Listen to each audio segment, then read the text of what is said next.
ಸಚಿವರಿಂದಲೇ ಆಕ್ರೋಶ, ಕೇಂದ್ರ ಸಚಿವರಿಂದಲೇ ಕಿಡಿ. ಜಾತಿ ಗಣತಿಗೆ ಹೋಗಿದ್ದ ಸಿಬ್ಬಂದಿ ಪ್ರಶ್ನೆ ಮೇಲೆ ಪ್ರಶ್ನೆ ಹಾಕ್ತಿದ್ರೆ ಕೇಂದ್ರ ಸಚಿವರು ಸಿಡಿಮಿಡಿಗೊಂಡಿದ್ರು. ನಿನ್ನೆ ಡಿಸಿಎಂ ಡಿಕೆಶಿ ಗರಂ ಆದ ಬೆನ್ನಲ್ಲೇ ಇಂದು ಸಚಿವ ಸೋಮಣ್ಣ ಗಣತಿ ಪ್ರಶ್ನೆಗಳಿಗೆ ಕೋಪಗೊಂಡಿದ್ರು.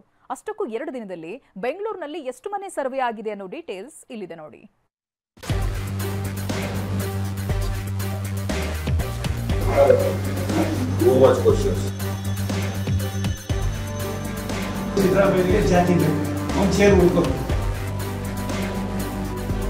ಜಾತಿ ಗಣತಿ ಪ್ರಶ್ನೆಗಳಿಗೆ ಸಚಿವ ಸೋಮಣ್ಣ ಸಿಡಿಮಿಡಿ. ನಿನ್ನೆ ಡಿಸಿಎಂ ಗರಂ, ಇಂದು ಕೇಂದ್ರ ಸಚಿವರ ಕಿಡಿ. ಆರ್ಥಿಕ, ಶೈಕ್ಷಣಿಕ, ಸಾಮಾಜಿಕ ಸ್ಥಿತಿಗತಿಯ ಮಾಹಿತಿ ಸಂಗ್ರಹಿಸಲು ಜಾತಿ ಗಣತಿ ಮಾಡಲಾಗ್ತಿದೆ. ಇದೇ ಗಣತಿ ಬೆಂಗಳೂರಿನಲ್ಲಿ ನಿನ್ನೆಯಿಂದ ಆರಂಭವಾಗಿದೆ. ಬೆಂಗಳೂರು ಉಸ್ತುವಾರಿ ಸಚಿವ ಡಿಸಿಎಂ ಡಿಕೆಶಿ ಮನೆಯಿಂದಲೇ ನಿನ್ನೆ ಸಮೀಕ್ಷೆ ಆರಂಭವಾಗಿತ್ತು. ಗಣತಿದಾರರು ಕುರಿ, ಕೋಳಿ, ಎಮ್ಮೆಗಳ ಬಗ್ಗೆ ಪ್ರಶ್ನೆ ಕೇಳ್ತಿದ್ದಂತೆ ಸಿಟಿ ಜನರಿಗೆ ಇಷ್ಟೆಲ್ಲ ತಾಳ್ಮೆ ಇರೋದಿಲ್ಲ ಅಂತ ಡಿಸಿಎಂ ಗರಂ ಆಗಿದ್ರು. ಅನಗತ್ಯ ಪ್ರಶ್ನೆ ಬೇಡ ಅಂತ ಅಸಮಾಧಾನಗೊಂಡಿದ್ರು.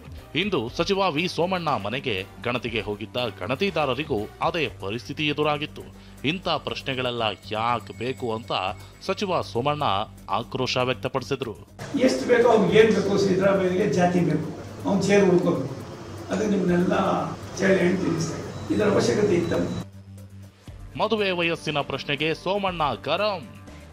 ಇನ್ನು ಮದುವೆ ಆದಾಗ ಎಷ್ಟು ವರ್ಷ ಅನ್ನೋ ಪ್ರಶ್ನೆಗೆ ಅದನ್ನ ನಮ್ಮ ಅಪ್ಪನನ್ನ ಕೇಳಬೇಕು ಅಂತ ಗರಂ ಆದ ಸಚಿವರು ಇದೆಲ್ಲ ಯಾಕೆ ಬೇಕು ಅಂತ ಆಕ್ರೋಶ ವ್ಯಕ್ತಪಡಿಸಿದ್ರು. ಒಂದು ಮನೆ ಸಮೀಕ್ಷೆ ಮುಗಿಯಲು 1 ಗಂಟೆ ಆಗುತ್ತೆ.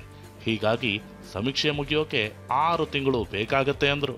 ನಾನು ಬೆಳಿಗ್ಗೆ 9 ಗಂಟೆ 20 ನಿಮಿಷಕ್ಕೆ ಕುಳಿತವನು ಸುಮಾರು 1 ಗಂಟೆ 4 ನಿಮಿಷ ಆದರೂ ಕೂಡ ಒಬ್ಬನ ಮಾಹಿತಿಯನ್ನು ಪಡೆಯೋದಕ್ಕೆ ಅಧಿಕಾರಿಗಳ ಕೈಲಿ ಆಗಲಿಲ್ಲ. ಈ ಸಮೀಕ್ಷೆ ಅವೈಜ್ಞಾನಿಕವಾಗಿದೆ, ತಾಂತ್ರಿಕ ತೊಂದರೆಗಳಿಂದ ಕೂಡಿದೆ.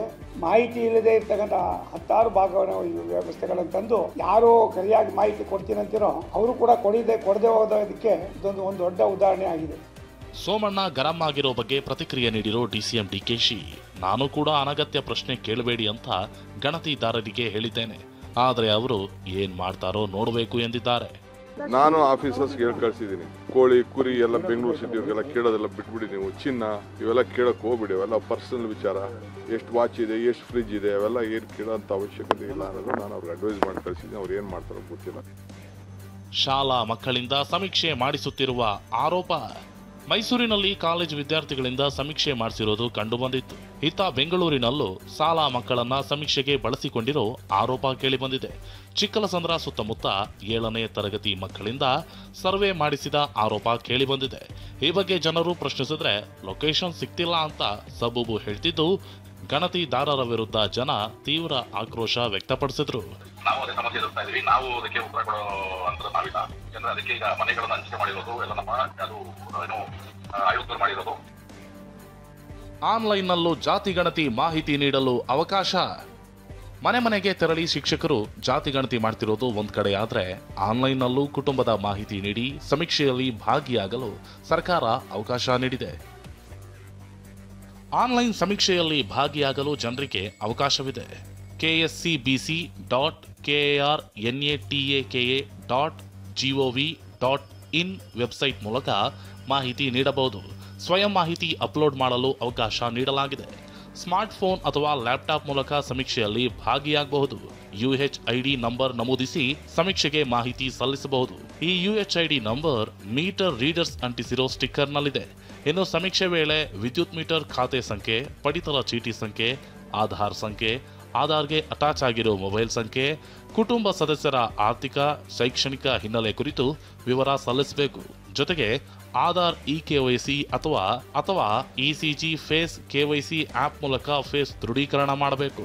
ಸ್ವಯಂ ಘೋಷಣಾ ಪತ್ರ ಬರೆಯಲು ಬಿಳಿ ಹಾಳೆ, ಪೆನ್ ಇಟ್ಟುಕೊಂಡಿರಬೇಕು. ಬೆಂಗಳೂರಿನಲ್ಲಿ ಇಂದು 1 ಲಕ್ಷ ಮನೆಗಳಲ್ಲಿ ಸಮೀಕ್ಷೆ. ಬೆಂಗಳೂರಿನ 5 ನಗರ ಪಾಲಿಕೆ ವ್ಯಾಪ್ತಿಯಲ್ಲಿ ನಿನ್ನೆ 22,000 ಮನೆಗಳಲ್ಲಿ ಮಾತ್ರ ಸಮೀಕ್ಷೆ ಮಾಡಲಾಗಿತ್ತು. ಎರಡನೇ ದಿನವಾದ ಇಂದು 5 ಪಾಲಿಕೆ ವ್ಯಾಪ್ತಿಯಲ್ಲಿ ಒಟ್ಟು 1,19,477 ಮನೆಗಳ ಸಮೀಕ್ಷೆ ಮಾಡಲಾಗಿದೆ. ಪಶ್ಚಿಮ ನಗರ ಪಾಲಿಕೆಯಲ್ಲಿ ಅತಿ ಹೆಚ್ಚು ಅಂದರೆ 40,112 ಕುಟುಂಬಗಳ ಸಮೀಕ್ಷೆ ನಡೆದಿದ್ರೆ, ಕೇಂದ್ರ ನಗರ ಪಾಲಿಕೆ ವ್ಯಾಪ್ತಿಯಲ್ಲಿ ಕಡಿಮೆ ಅಂದರೆ 14,288 ಮನೆಗಳಲ್ಲಿ ಸಮೀಕ್ಷೆಯಾಗಿದೆ. ಹೀಗೆ 2 ದಿನದಲ್ಲಿ 1 ಲಕ್ಷ ಕುಟುಂಬಗಳ ಸಮೀಕ್ಷೆ ಆಗಿದ್ದು, ನಾಳೆಯಿಂದ ಇನ್ನಷ್ಟು ವೇಗ ಪಡೆದುಕೊಳ್ಳೋ ಸಾಧ್ಯತೆ ಇದೆ. ಶಾಂತಮೂರ್ತಿ ಜೊತೆ ಸುನಿಲ್, TV9 ಬೆಂಗಳೂರು.